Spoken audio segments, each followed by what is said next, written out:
আগুনে ঘি ঢেলে যেন নিজ দেশকেই বিপদে ফেলেছে ভারত।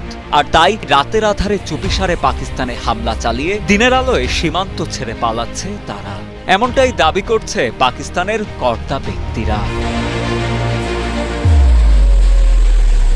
পাকিস্তানি সেনাদের তাড়া খেয়ে সীমান্তে আত্মসমর্পণের প্রতীক সাদা পতাকা উড়িয়ে পিছু হচ্ছে ভারতীয় সেনারা। জম্মু কাশ্মীরের নিয়ন্ত্রণ রেখায় পাকিস্তান ও ভারতীয় সেনাদের মধ্যে রাতভর গোলাগুলির মাঝেই ৭ মে একটি এক্স পোস্টে বিষয়টি নিশ্চিত করেন পাকিস্তানের তথ্যমন্ত্রী আতাউল্লাহ সারার।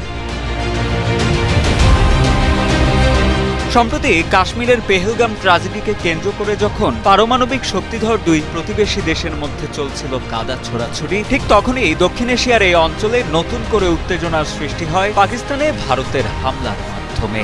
গেল ৬ মে দিবাগত রাতে পাকিস্তানের বাহাওয়ালপুর, কোতলি ও মুজাফফরাবাদ সহ বেশ কয়েকটি এলাকায় অতর্কিত হামলা চালায় ভারত। ভারতের সেই হামলায় এখনো পর্যন্ত অন্তত ২৬ জন বেসামরিক নাগরিক নিহত ও ৪৬ জন গুরুতর আহত হয়েছে বলে জানিয়েছে পাকিস্তান আন্তঃবাহিনী জনসংযোগ পরিদপ্তর। इस वक्त दुश्मन की इस जारियत का मुकम्मल और भरपूर जवाब दे रही है। তবে ভারতের এমন অতর্কিত হামলার পর কার্যত থেমে নেই পাকিস্তান সরকারও। নয়াদিল্লিকে শক্ত হাতে প্রতিহত করতে কঠোর পদক্ষেপ নেওয়া হবে বলে সাফ জানিয়ে দিয়েছে ইসলামাবাদ।